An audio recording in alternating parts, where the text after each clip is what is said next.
So, good morning or good night to everyone out there, and welcome to a brand new series of the Shield Dude on a Couch. So, this brand new series, I've been talking about this brand new series like for 3 months now, so it's finally here. It's called Should Have Been Bigger.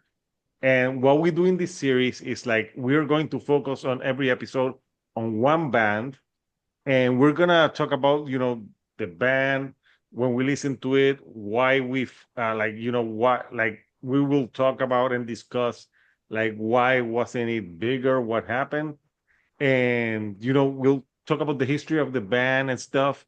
And then at the end, like we'll do like it'll be like rounds again. Like the first round, we'll talk about like our initial impressions of, or like it did we listen to this band back in the day.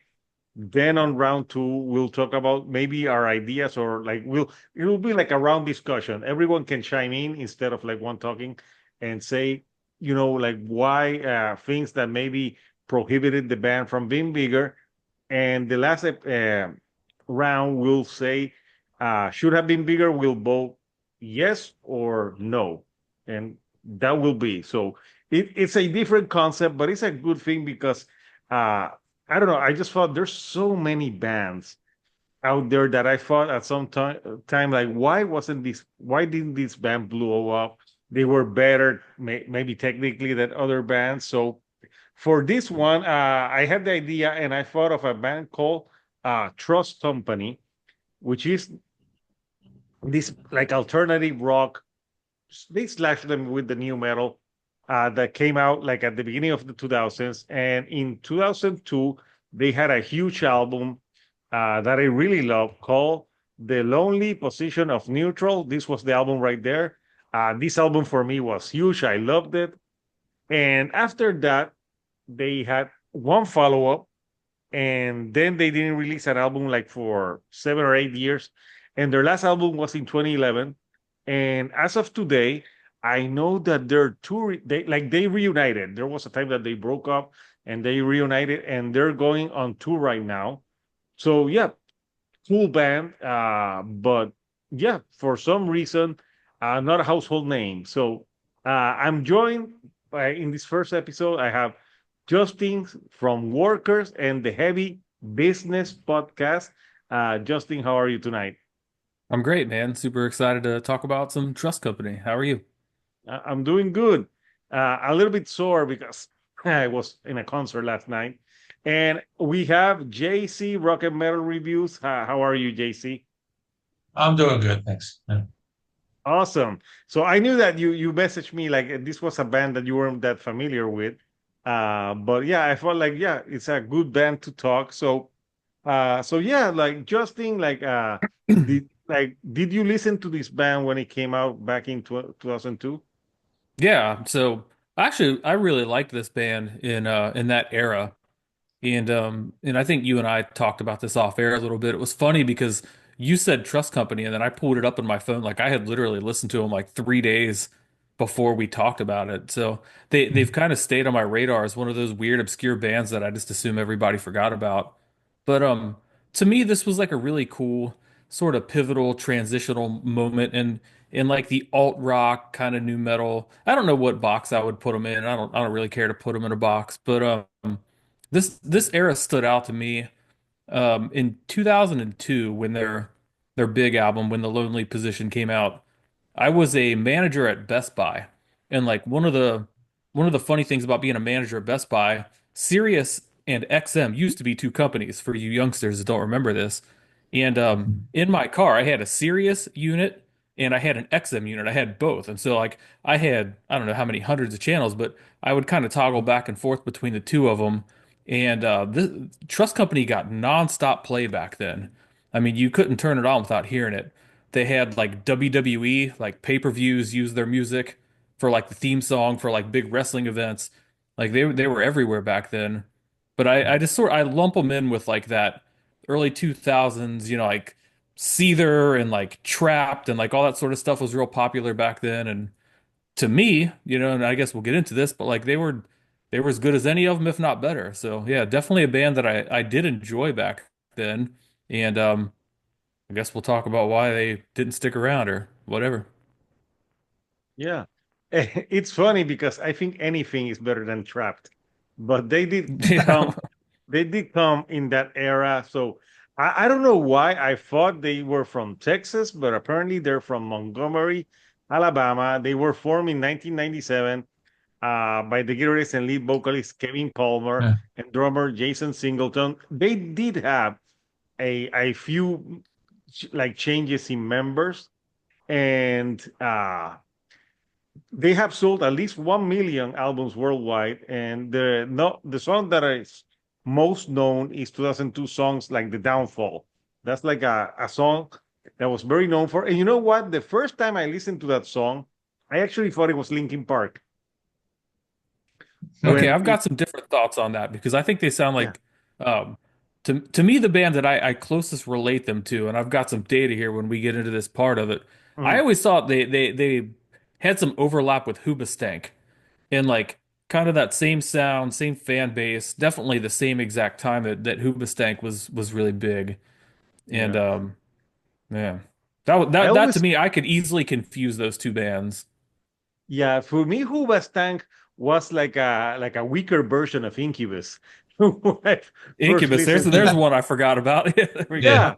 yeah, that like the yeah, I know I'm seeing Incubus in March. They're doing that morning view tour, so I'm seeing them. But yeah, I can see where you get that. But like Downfall, I know the only thing is that the singer, I like the way that he sang in that song. But I remember I discovered this band because the girl I was dating at that time, she, you know, when you know you're old when it was like when you had the CD players, she like burned that CD for me. But I liked it so much that Yeah. I think I actually bought it physically because I really enjoyed the album. It has some great tracks on it, like you know, like the single was that Downfall, but it has some other great tracks that I'll probably talk more about when we keep discussing this. So, uh, JC, what about you? I don't think you listened to this band before I mentioned them, right? Yeah, I don't remember this band, and I'm surprised I don't remember it because back in 2002, I was really into this type of music, everything from Korn, Linkin Park, System of a Down, Chevelle, even like the more obscure ones like Adema. I was into like all that stuff, but for some reason, like I don't remember. I listened to the song Downfall, and I think like that one sounded familiar to me. I probably listened to it at some point back then, but for some reason, I never listened to the whole album. The first time I listened to this was, I think, last year. I did this ranking video of new metal bands. Then people commented, and somebody recommended Trust Company to me, and I did that for like a follow-up video. So I listened to the first album, but and I liked them, but I thought they were pretty cool. I thought they were kind of like closer to maybe Deftones. That's kind of like what I got from it. But like you said, they were part of that, Hoobastank, Incubus, that type of sound. But they were also like a little heavier, also. But it's kind of like hard because these new metal bands, a lot of them, like they all have their own sound, but there's like some things that they kind of like sound the same at times. So this is completely new to me. I listened to all three albums before, doing that. I listened to them this week, and yeah, I thought they're pretty cool. So, but just I'm surprised that I never really remembered them back then. Yeah. Do you think they're a new metal band? Like, do you put this in like the new metal category? I I don't know that they kind of like a little bit of new metal, like a little bit of Deftones, but also like a little bit of something like Three Doors Down, like that type of band, like that post Kind of grunge. like, So it's they're yeah, kind of like in the middle, I guess. Yeah, yeah. That's kind of like in that Papa Roach like gray area. yeah, Papa Roach. Yeah, that's another I one. would Yeah, lump them more like with Chevelle because that's a yeah. band I Chevelle, love, and yeah. I don't really consider Chevelle a new metal band. Like, there's no rapping, there's no DJ. They're like a alternative rock band. Uh Yeah, I think they call it like post grunge. Like that's like the name. yeah. So Yeah. there's so many names. Yeah. But I can see what you say about like Deftones because there's a song in the Lonely Position Neutral called Hover that the way he sings is it's got like a Chino Moreno type of thing to it. Yeah, I think that's what I That thought. Yeah. yeah, that's a great track from the record. So uh I don't know, like Justin, you did a little digging. Why do you think they Yeah. didn't blow up more? Okay, so I think in order to say that something should have been bigger, you kind of have to establish some sort of like a quantifiable baseline. So like how big were they at their peak? Like what were their successes? Like how much success did they actually have? How does that compare to the successes of the other bands that were their peers that were in the same time frame doing kind of a similar thing? And then, subjectively, were they as good as their peers? I think that plays into it. Just in my personal experience, bands that don't make it or bands that like don't live up to their full potential tend to fall into two categories. One of which is never got the opportunity, and I don't think that that really applies here. I think that they had a lot of opportunity. There was a lot of satellite radio play. Like I Oh said, yeah, the WWE stuff. They were if you were watching MTV2 back then, that was after they had moved the music videos from the main I channel to did. MTV2. Yeah, like Yeah. Downfall was on MTV2 like nonstop. So it definitely, I mean, they were signed to a major label. They were on Geffen, so like they had the backing. I think the other category that bands fall into in this situation is they got the opportunity and they squandered it or didn't take full advantage of it. And I think that's more of what we're looking at here. Um, some of the things that stood out to me when I think about like did they have the opportunities and what did they do with them?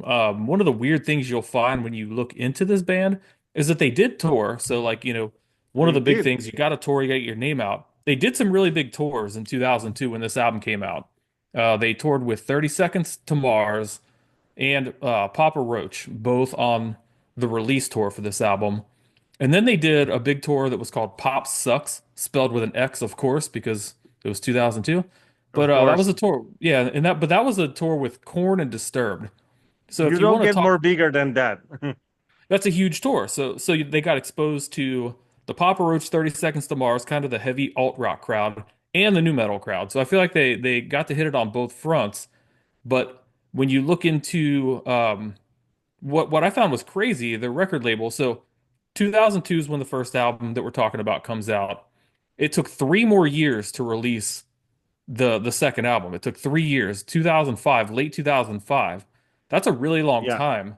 If you Yeah. hit it big, like you got to strike while the iron's hot. They definitely didn't do that. The album came out. It was 10 months delayed from when they announced that it would be out. So something was happening there. They start replacing band members in 2005.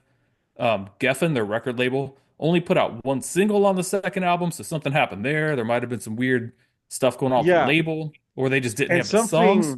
mhm, something that I read was, they were supposed to tour Ozfest in Ozfest. 2003, Yeah. and instead they went to work on the second album. I think that's a huge mistake.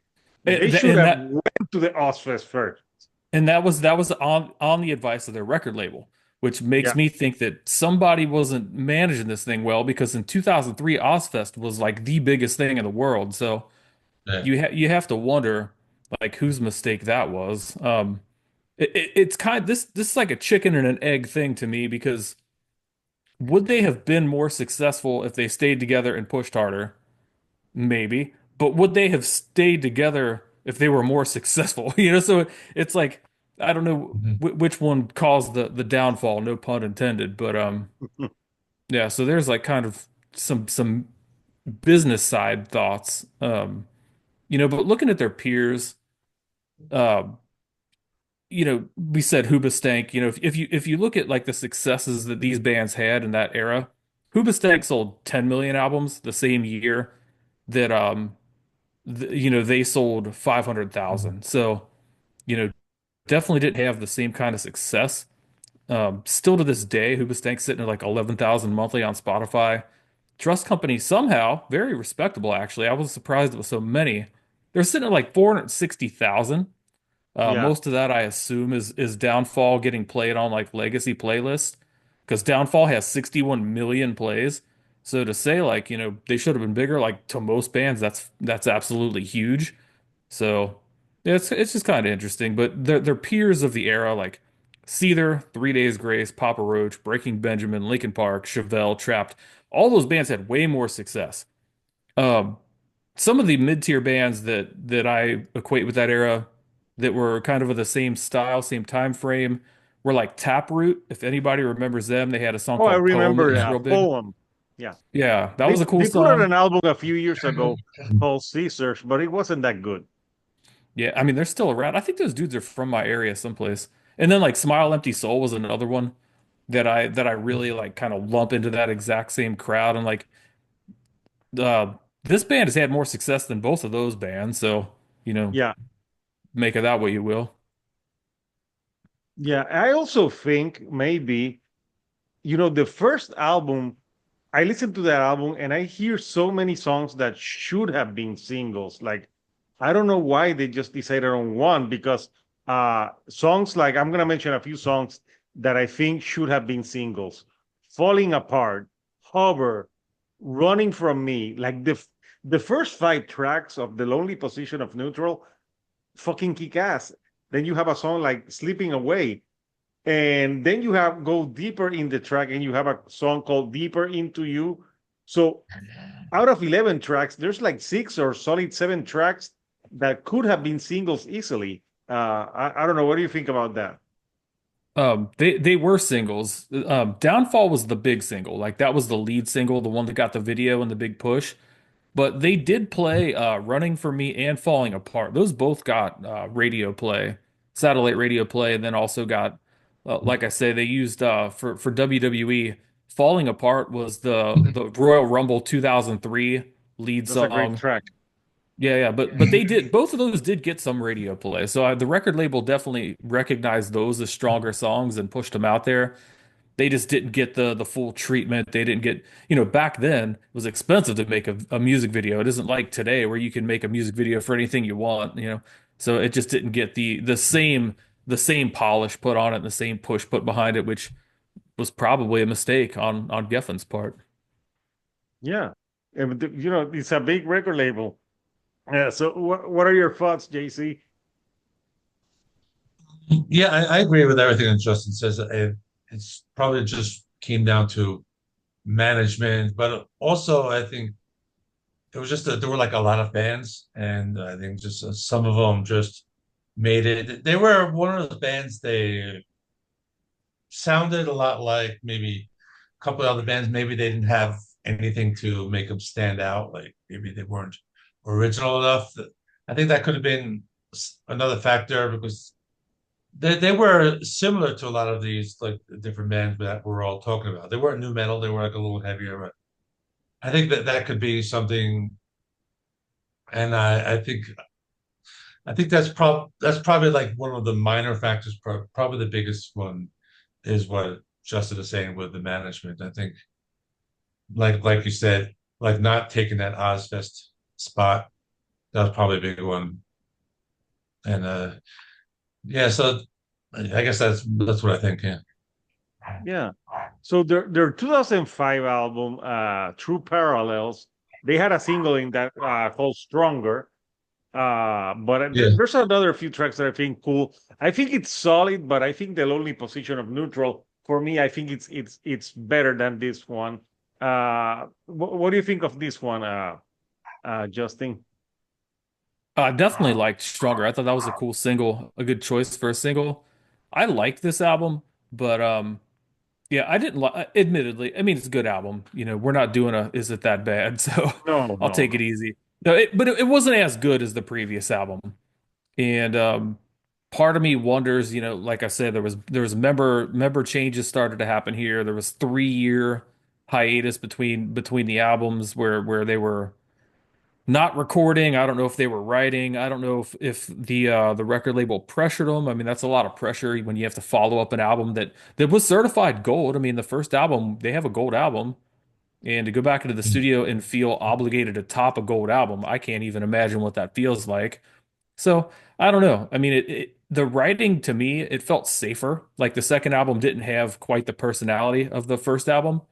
but it wasn't bad. Like it was solid. And again, I think it just goes back to like if I compare them to their peers and what their peers were doing at that point in time, I think I mean, it's obviously it's better than, Trapped's first album had like two singles and everything after it was total crap.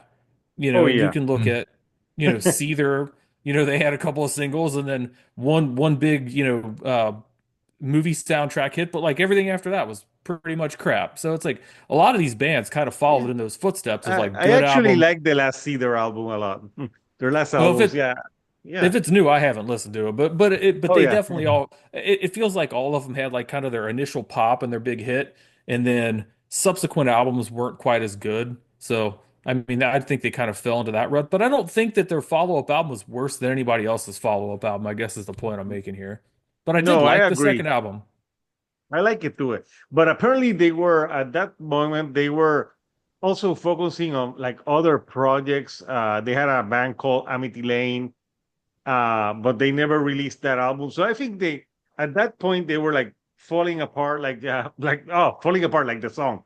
They were like not knowing what to do, and I think that's when they decided to take a hiatus, and then they didn't come back until like their third and final album to date, which I think came out in 2011. Which I Mm. actually I didn't have a channel at that time, but at that moment I used to write for like this blog, and I remember that album made my top 20, Dreaming in Black and White, which came out in 2011, and I really enjoyed that album. I think that one was stronger than their second record, and but that one I really think that one didn't do anything. I know they had a single called "Close Your Eyes, Still It's Over," which was really good, and I love songs like "Reverse" and "Remember," but yeah, I don't think that even charted that high. What do you think about that? I don't know, JC. What do you thought about that album? Well, this one I didn't remember it when it came out. I listened to it once just to prepare for this, and it didn't really stick out. I didn't really think anything of it. I mean, I thought it was a decent album. It sounded similar to the other two. Like, I don't think this band really went in different directions. They pretty much released three albums with a similar sound. So I guess that was my impression, but I think there wasn't really Yeah. any songs that stood out. But it's just listening to it once. So And apparently, for that album, they went out yeah. on tour supporting Drowning Pool, which, going through Corn and Disturbed, even 30 Seconds to Mars and Papa Roach to Drowning Pool. Drowning Pool at that time, that's another band that had a Drowning lot Pool's of bad another luck. episode, but I Yeah, think with Drowning Pool, that's like a quick episode because we come to the conclusions that the singer died and then the band yeah, that would pretty be much a quick never episode. That regained. Yeah, that would be a quick yeah, episode. But with this, yeah. so That's they pretty did, much the whole episode. Yeah, yeah, yeah. so they Do did you that do you tour. Yeah, go ahead, uh, Justin. do you happen to know that third album was that still on Geffen or any of the UMG record labels? Who put that out? Do you know? I'm And trying to see. I have the Wikipedia page open. It says Entertainment One. Yeah, Okay, One Music. so it was still on like a major adjacent label, but they weren't on like a front page Yeah, major label E1. Yeah, anymore. Yeah, that makes yeah. So sense. it's yeah. Yeah, But I guess I know like that I loved that album when it came out. I did listen to it, but I remember I reviewed it. And a lot of people were like, "Who is this band?" I'm like, and back then I said, "Man, this band is really great," and I don't know why they're not bigger. But see, the thing is, like, I liked this band and I listened to the first two albums. I don't even remember that third album coming out. And if you, for $100 right now, if somebody would have walked up to me and said, "What's the name of the third Trust Company album?" I would not get the $100. Like, I think that the problem Yeah. is, if you look at their contemporaries and you look at the other bands, how consistent they were with releases.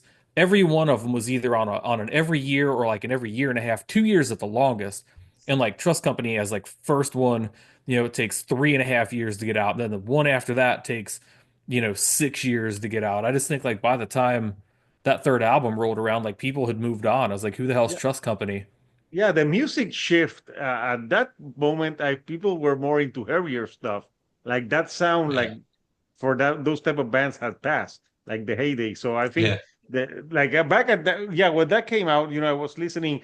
You had your Mastodon, you had Trivium, you had other bands releasing stuff that like the shift in music for like that alternative rock thing. I think wasn't as popular at the time that I remember, at least back I in think that time. another monumental shift that happened in that time between the first album and the third album is the introduction of like streaming and iTunes and like the actual medium change. So like, Yeah. where in 2002, if you got on MTV or you got on like Sirius or XM, they were two companies, guys. If you got on Sirius or XM back then, like you were set, and it's like when by the time 2011 rolls around, like Spotify is a thing, and iTunes is a thing, and like you didn't have, I guess, I hate to use the term gatekeeper, but like there was like a hard industry barrier of entry and they got over that in 2002, and by the time 2011 rolls around, the floodgates are wide open and like anyone can put out music. There's a lot more options, like the subgenre thing split in a thousand directions. I just think like the field became more congested, more convoluted, and like they didn't have the benefit of like that major label push into everybody's face because music had changed, like the way it was distributed and the way people consumed it. No, yeah, and I think at that time, with streaming, even though it's awesome that you can find out a lot of bands, but it's also very easy to get lost in the shuffle. And Yeah. that their momentum had passed. Like if they would have gone to Ozfest and done that, I think that would have helped the sales of their original album, and maybe people would get excited for the second album.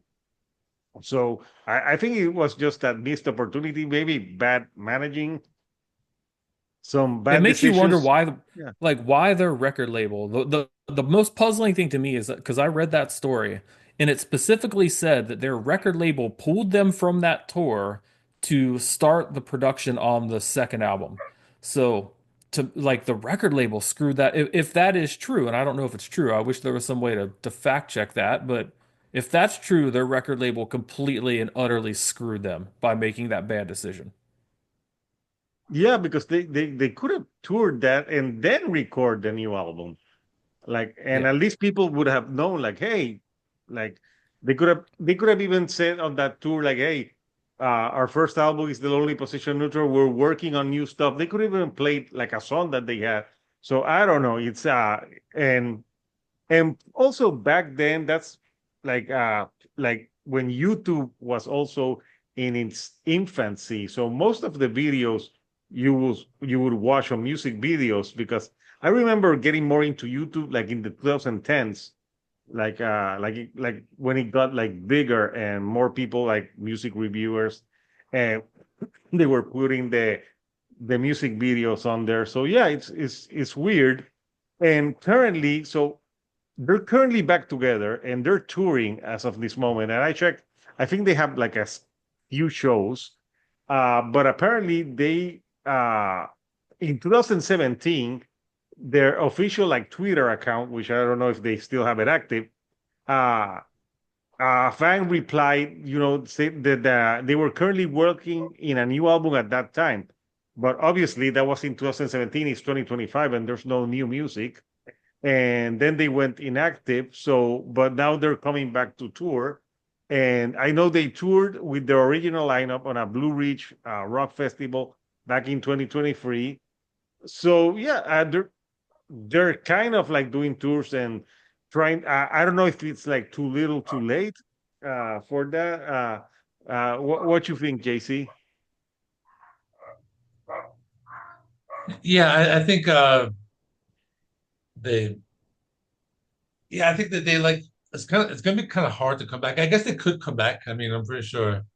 I mean, they might be working on a new album if they're gonna make a comeback. It appears they're still active, but I think they could probably come back. I don't think they're gonna like completely blow up, but I mean, I can see them releasing another album. A lot of these bands from this time period are putting out albums after so many years. It's not like they won't be like the first one to do that because you have bands like Stained. I mean, they put out an album after like this long gap. So I think it's possible they can come back. Mm. Yeah. Yeah, I think Yeah, Stain were, yeah, they were bigger uh Stained were back bigger, of course, in but the they were bigger back in the day, and yeah. they have a vocalist that is pretty well known. But yeah, I saw that they were on tour, but I'm looking at their Spotify. It doesn't say anything about a tour right now. Yeah, Uh I don't think they're on tour. I think that that reunion show, it was a yeah, one-off. It was just like yeah, a I think so one-time too. reunion. And I Yeah. would actually be curious to know because I was at that festival. That was the crazy one that got shut down with all the wind came through and the rain and all those people got stranded and the promoter got hung out to dry and all that shit. So I was actually at that festival and I don't remember them playing. So I don't know if they actually played that set or if their set got canceled because some like any band that played after that rain moved in at about 5 o'clock. So if they were any later than 5 o'clock, they probably didn't even play that show. I don't know for sure, but I didn't see them play and I don't remember them playing that. So they, as far as I know, they haven't played a show since like 2007 or something like that, or 2011 or whenever that album they played a couple shows on a tour for that, like a really brief headlining tour. It's like a small headlining tour. I do think they could come back though. I mean, here's the thing. Like 460,000 monthly listeners on Spotify. That is not small. You know, to No, put that's that a in lot of, perspective, I mean, there are legendary bands that don't have that, you know. I mean that's like Exodus numbers, you know, like that's a lot of monthly listeners. So it's like clearly there's still somebody paying attention to them. And if they were gonna do it, I feel like again maybe timing is not this band's strong suit, and maybe like taking advantage of opportunities is not this band's strong suit.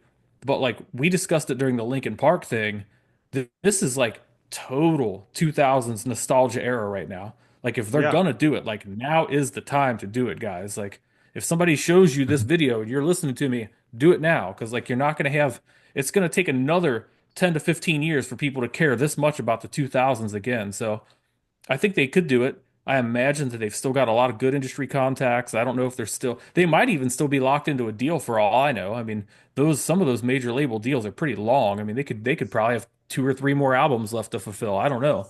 But a band that size, like there's always a path back. You know, if you look at, I would have never thought Papa Roach would have like new songs on the radio, and they have like brand new songs on the radio right now, they're and a couple of terrible. them are pretty good. No, dude, okay, I really like that. I know It's this is like it's so cheesy, but that Cut the Line song they did with Caleb of Beartooth was like a really catchy, really good song. So I don't know, like I'm not mad at Papa Roach, and I would be very happy to hear like a brand new Trust Company album. So I think they could come back.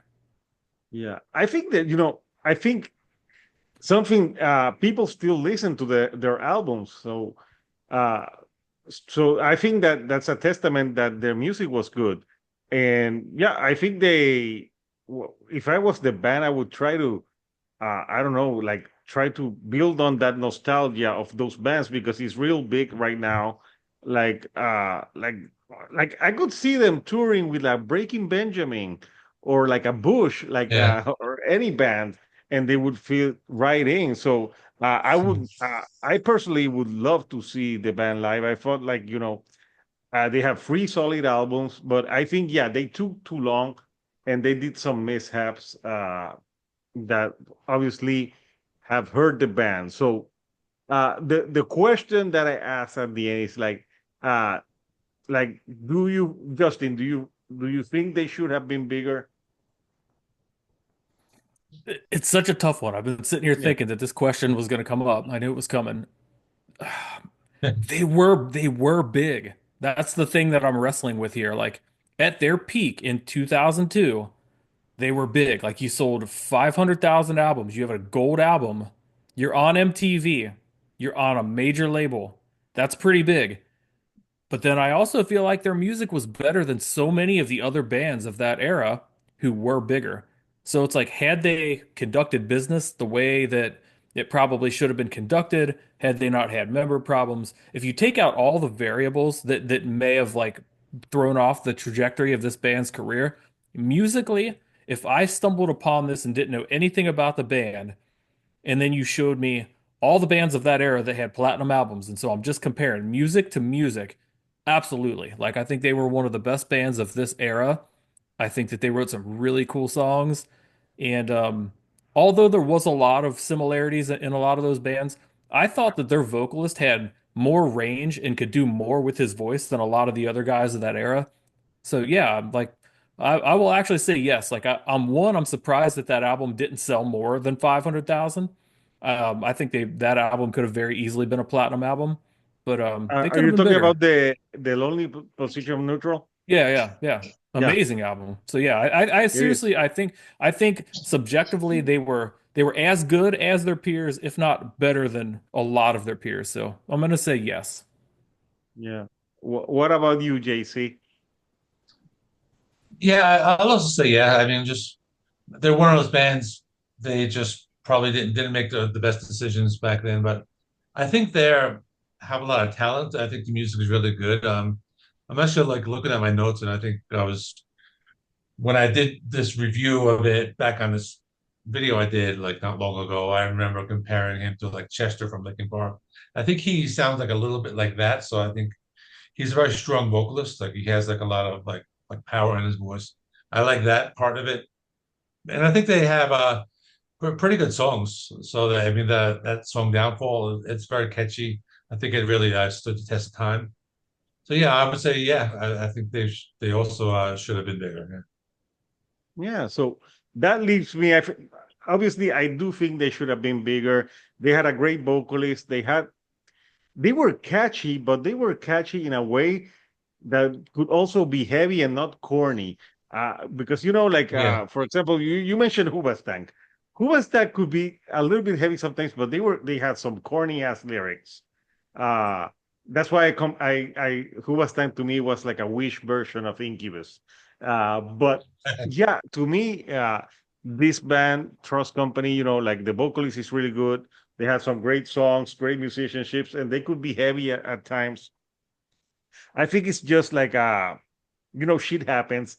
Many bands also they came out in 2002, and also you had at that point a lot of people.